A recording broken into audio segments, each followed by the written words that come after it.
Welcome to RG Home Maker. இன்றைக்கி நம்ம சேனலில் குழந்த பிறந்து முதல் 3 மாதம் கட்டாயம் நம்ம ஃபாலோ பண்ண வேண்டிய baby care tips video part 2 தான் பார்க்க போகிறோம்.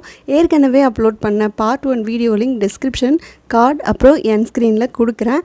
அந்த வீடியோ இன்னும் நீங்கள் பார்க்கலன்னா செக் பண்ணிக்கோங்க. பார்ட் 1ல் நல்ல ரெஸ்பான்ஸ் கொடுத்தீங்க. நிறைய பேர் நிறைய டவுட்ஸும் கேட்டிருந்தீங்க. அந்த டவுட்ஸ்க்கெல்லாம் இந்த வீடியோ யூஸ்ஃபுல்லாக இருக்கும். ஸோ இந்த வீடியோவை ஸ்கிப் பண்ணாமல் கடைசி வரை பாருங்கள். டிப்ஸ் நம்பர் 1 என்ன அப்படின்னா, பிறந்த குழந்தைங்கள குளிப்பாட்டுறப்போ காதுக்குள்ளே தண்ணி போகாமல் குளிக்க வைக்கணுன்றதால நாம் நிறைய தண்ணி ஊற்றக்கூடாது காதுக்கிட்ட. அதனால் குளிப்பாட்டினப்புறம் இந்த மாதிரி நல்ல தண்ணி கொஞ்சம் எடுத்து பேபி பெட்ஸோட ஒரு சைடு தண்ணியில் நனைச்சிட்டு நாம் காதோட வெளிப்பக்கம் நல்லா தொடச்சி விட்டுடணும். பட்ஸை காது ஹோல் கிட்ட மட்டும் கொண்டு போகாமல் காது மடல் வெளிப்பக்கம் அப்புறம் காது உள்ள ஹோலை சுற்றி இருக்கிற ஸ்கின்னை மட்டும் நல்லா இந்த மாதிரி தொடச்சி விட்டுடணும். டெய்லியுமே குளிப்பாட்டினப்புறம் இந்த மாதிரி க்ளீன் பண்ணால் காது நல்லா க்ளீனாக இருக்கும். அதுவும் இல்லாமல் சில பேர் குளிப்பாட்டிட்டு காதை ஊதுவாங்க. அப்படி பண்ணவே கூடாது. அப்படி பண்ணால் வெளியே உள்ள தண்ணி தான் காது உள்ளே போகும். அப்படி பண்ணவே கூடாது கண்டிப்பாக. பாருங்கள், இப்போ தொடச்சப்புறம் தூசி அழுக்கெல்லாம் இருந்தால் இந்த பட்ஸில் வந்துடுது. குளிப்பாட்டினப்புறம் இப்படி பண்ணால் நல்லா அழாமல் கொடுப்பாங்க. அப்படியே தூங்கவும் கூட செஞ்சுடுவாங்க சில பேர். அவ்வளோ சுகமாக இருக்கும். அவங்களுக்கு இப்படி நல்லா க்ளீன் பண்ணிவிட்டு பட்ஸோட இன்னொரு க்ளீன் ரைட் சைடு வச்சுட்டு காதில் தொடச்சப்போ ஆன லேசான ஈரப்பதத்தை கூட விடாமல் நம்ம கம்ப்ளீட்டாக தொடச்சி விட்டுடலாம். டிப்ஸ் நம்பர் 2 என்ன அப்படின்னா, குழந்தைங்க தொட்டிலில் தூங்கிட்டு இருக்கப்ப அல்லது தரையில் படுக்க வச்சுருக்கப்ப இல்லை இந்த மாதிரி பெட்டில் படுத்துருக்கிறப்ப இப்படி டைரெக்டாக கழுத்துக்கு மட்டும் சப்போர்ட் கொடுத்து நிமிர்ந்த பொசிஷன்லேயே அப்படி தூக்கக்கூடாது. அதுக்கு பதிலாக நாம் நல்லா குனிஞ்சு தலையிலேருந்து பேக் வரைக்கும் முதுகெலும்போடு சேர்த்து சப்போர்ட் கொடுத்து லைட்டாக அவங்கள டேர்ன் பண்ணிவிட்டு அப்படியே சேர்த்து பிடிச்சி தான் தூக்கணும். அதே மாதிரி தான் திரும்ப படுக்க வைக்கிறப்பவும் நல்லா கழுத்து முதுகு பட்டக்கு வர ஸ்ட்ரைட் சப்போர்ட் கொடுத்துட்டு நிமிர்ந்த மாதிரி படுக்க வைக்காமல் முதல்ல திருப்பின பொசிஷன்லேயே படுக்க வச்சுட்டு படுத்த அப்புறம் தான் ஸ்ட்ரைட்டாக திருப்பணும். நிறைய பேருக்கு தெரிஞ்சிருந்தாலும் தெரியாத சில நியூ மாம்காக தான் மெயினாக இந்த டிப்ஸ் நான் சொல்கிறேன். டிப்ஸ் நம்பர் 3 என்ன அப்படின்னா, குழந்தைங்க தண்டையை நாமளும் அவங்க வளர வளர அட்ஜஸ்ட் பண்ணுவோம். அதே மாதிரி நிறைய பேர் வைக்கிற ஃபங்க்ஷனுக்கு வர்றவங்க கெஸ்ட்டு புது தண்டை அவங்களாவே போட்டு விடணும்னு ஆசைப்படுவாங்க. அப்படி போடுறப்போ இந்த மாதிரி எக்ஸ்பேண்ட் பண்ணி டைரெக்டாக குழந்தை காலில் மாட்டி விட ட்ரை பண்ணாதீங்க. காலில் இது ரொம்ப அழுத்தி ரொம்ப அழ ஆரம்பிச்சிடுவாங்க. இந்த மாதிரி ட்விஸ்ட் பண்ணால் இது எவ்வளோ வேணால் விரியும். 360 டிகிரி வரைக்கும் கூட விரியும். இதை ட்விஸ்ட் பண்ணி இப்படி விரிச்சிக்கலாம். விரிச்சிட்டு காலில் அழகாக மாட்டிட்டு மாட்டினப்புறம் விரித்த சைடுக்கு ஆப்போசிட் சைடு விரிச்சிட்டு அப்படியே லாக் பண்ணி விட்டுடலாம். இப்படி பண்ணால் தான் அந்த தண்டையும் ஓல் ஷேப் ஆகாமல் சர்க்கிளாகவே இருக்கும். முதல்ல சொன்ன மாதிரி விரித்தா தண்டையும் ஷேப் மாறிடும். காலில் மாட்டினப்புறம் அழுத்தி விடவும் முடியாது. ரொம்ப கஷ்டமாக இருக்கும். டிப்ஸ் நம்பர் 4 என்ன அப்படின்னா, குழந்தைக்கு இந்த சம்மரில் அனவடை சட்டை அதாவது லேசான காட்டன் சட்டையை நாம் எப்போதும் இப்படி போட்டு ரோப் இருக்கிற சைட் பேக் சைடில் வர மாதிரி தான் போடுவோம். ஆனால் இப்படி போடவே கூடாது. ஏன்னா இந்த ரோப் முதுகில் அழுத்தும். அதுக்கு பதிலாக இந்த மாதிரி பிளைன் சைட் பேக்கில் இருக்கிற மாதிரி போட்டுட்டு ரோப் வர சைட் ஃப்ரண்ட் சைட் போட்டு கட்டி விட்டுடணும்.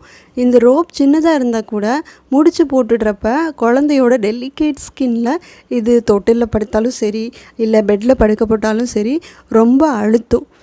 ரொம்ப ஒரு டிஸ்கம்ஃபர்ட்டை உருவாக்கி குழந்தைய இது தூங்கவே விடாது சரியா. அதனால் இந்த மாதிரியே போட்டு விடுங்க. டிப்ஸ் நம்பர் 5 என்ன அப்படின்னா, குளிப்பாட்டினப்புறம் குழந்தைங்கள எல்லா இடமும் நாம் தொடச்சி விட்டுடுவோம். பாதத்தில் கூட துடைப்போம். ஆனால் இந்த கால் விரலுக்கு நடுவில் துடைக்க மாட்டோம் எப்போதும். அங்கே ஈரம் இல்லாமல் இருக்க இந்த மாதிரி ஒரு பேபி பட்ஸ் வச்சு ஒவ்வொரு விரலுக்கு நடுவுலையும் தொடச்சி விட்டுடுங்க. அப்போ தான் வின்டர் டைமில் அவங்களுக்கு ரொம்ப குளிராமல் இருக்கும். டிப்ஸ் நம்பர் 6 என்ன அப்படின்னா, இந்த சம்மருக்கு ஏசி ஆன் பண்ணாமல் முடியாது. சில குழந்தைங்க மூடி விட்டால் கூட உதச்சி சரியாக தூங்க மாட்டாங்க. என் பையன் அப்படி தான். ஸோ நான் ஏசி ஆன் பண்ணுறப்போ ஏசி சைட் ஃபேஸ் பண்ணி குழந்தைய படுக்க வைக்காமல் ஆப்போசிட் சைட் ஃபேஸ் பண்ணி படுக்க வைப்பேன். அப்போ டைரெக்டாக ஏசி காற்று அவன் மூக்குலேயும் வாயிலையும் உள்ளே போகாது. ப்ரீத்திங் ப்ராப்ளம் வராது. அதோட ஏசிக்கு நேராக கீழே படுக்க வைக்காமல் கொஞ்சம் தள்ளி தான் படுக்க வைப்பேன். பெட்டில் படுக்க வச்சேன் அப்படின்னா ஏசி ரிமோட்டில் நியூபார்ன் பேபி வீட்டில் இருக்கிறப்போ 28 டிகிரி அல்லது அதை விட கொஞ்சம் அதிகமாகவே கூட டெம்பரேச்சர் வச்சுக்கோங்க. அதுக்கு கீழே கூலிங் வைக்காதீங்க. ஏன்னா வயிற்றில் வார்ம் டெம்பரேச்சர்லேயே இருந்திருப்பாங்க அவங்க. அதிக கூலிங் அவங்களுக்கு பிடிக்காது. கூலிங் அதிகமாக இருந்தால் சரியாக தூக்கமும் வராது பேபிக்கு. நான் ஒரு 2 ஹவர்ஸ் மட்டும் இந்த டெம்பரேச்சரில் ஏசி போட்டுட்டு அப்புறம் ஆஃப் பண்ணிவிடுவேன். ஃபேன் தான் யூஸ் பண்ணுவேன். அதுக்கப்புறம் ரொம்ப என்னோடய பையனுக்கு வேர்க்கிறப்ப மட்டும்தான் இப்படி பெட்டில் படுக்க வைப்பேன். இல்லைன்னா ஏசி ரூமில் இப்படி தொட்டிலேயே படுக்க வச்சுருவேன். அப்போ ப்ராப்ளமே இல்லை, கொஞ்சம் வார்மாக அதே நேரம் வேர்க்காமல் தூங்குவான். இது வின்டர் டைம்னால் லேசான ஸ்லீவ்லெஸ் ட்ரெஸ்லாம் போடாதீங்க. இந்த மாதிரி திக்கான ஃபுல் ஸ்லீவ் அல்லது ஹாஃப் ஸ்லீவ் ட்ரெஸ் அப்புறம் சாக்ஸும் போட்டு விடுங்க. ஸ்லீவ்லெஸ்னால் வின்டர் டைமில் ரொம்ப பேபிக்கு குளிரும். டிப்ஸ் நம்பர் 7 என்ன அப்படின்னா, குழந்தைங்க தூங்கிட்டு இருந்தாலும் சரி இல்லை முழிச்சிட்டு இருந்தாலும் சரி, இந்த மாதிரி வெயிட்லெஸ் பில்லோஸ், ஏர்ஃபோன்ஸ் எதுவும் அவங்க பக்கத்தில் வைக்காதீங்க.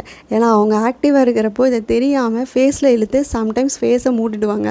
எப்படி எடுக்கிறதுன்னு தெரியாது. அப்புறம் நம்ம பக்கத்தில் இருந்தாலும் சரி இல்லைனாலும் சரி, இந்த மாதிரி திங்ஸ் எதுவுமே பேபி கைக்கு எட்டுற தூரத்தில் எப்போதுமே வைக்காமல் இருக்கிறதே நல்லது. டிப்ஸ் நம்பர் 8 என்ன அப்படின்னா, முன்னாடி சொன்ன டிப்ஸோட எக்ஸ்டெண்டட் ஒன் தான். நியூபார்ன் பேபிக்கிட்ட இந்த மாதிரி எலக்ட்ரானிக் கேட்ஜெட்ஸ் எதுவுமே கட்டாயம் பக்கத்தில் வைக்கவே வைக்காதீங்க.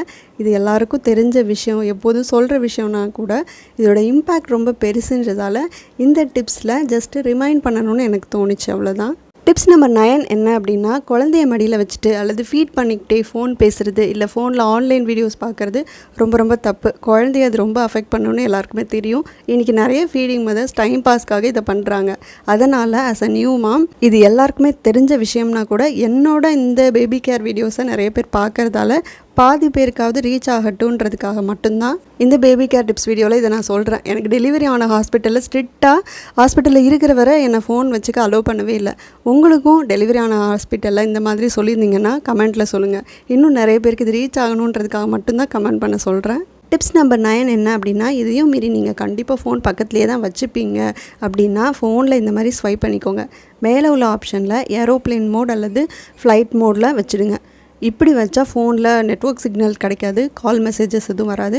But offline videos, gallery videos download பண்ணி வச்சுருந்தா அதை மட்டும் பார்க்கலாம்.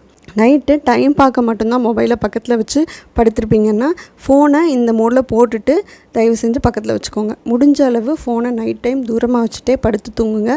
ஃபோன் பக்கத்தில் இல்லாமல் முடியவே முடியாதுன்றவங்களுக்கு மட்டும்தான் இந்த டிப்ஸ். அப்பப்போ வேணால் இம்பார்ட்டன்ஸ் கால்ஸ், எமர்ஜென்சி கால்ஸ் எதுவும் வந்திருக்கான்னு ஃப்ளைட் மோட் ஆஃப் பண்ணிவிட்டு செக் பண்ணி பார்த்துக்கலாம். டிப்ஸ் நம்பர் 10 என்ன அப்படின்னா, பிறந்த குழந்தைங்க இருக்க ரூமில் நைட்டு எப்போதும் லைட் போட்டுகிட்டே இருங்க. ஏன்னா திடீர்னு அவங்க அழுதா எதுக்கு அழறாங்கன்னு உடனே பார்க்கணுன்னா லைட் வெளிச்சம் இருந்தால் மட்டும்தான் பார்க்க முடியும். நைட் லேம்ப் வெளிச்சத்தில் என்ன எதுக்கு அழறாங்கன்னு டக்குன்னு கண்டுபிடிக்க முடியாது. கொசு இல்லை வண்டு அந்த மாதிரி ஏதாவது பூச்சி கடிச்சிருந்தாலும் உடனே நம்ம பார்க்க முடியும். அது ஏதாவது கடிக்கிறதுக்கு முன்னாடியும் நாம் அலர்ட்டாக இருக்க முடியும். உங்களுக்கு டியூப்லைட் மாதிரி அதிக வெளிச்சம்லாம் பிடிக்காது நைட்டு அப்படின்னா ஒரு சின்ன ஒயிட் கலர் சிஎஃப்எல் பல்பாவது பெட்ரூமில் போட்டுக்கோங்க. அடிஷ்னல் ஆடட் டிப்ஸ் நம்பர் 11 என்ன அப்படின்னா, நிறைய பேர் என்னோடய குழந்தை நெயில் கட் பண்ணவே விட மாட்டேங்கிறான் அப்படின்னு சொல்லியிருந்தீங்க.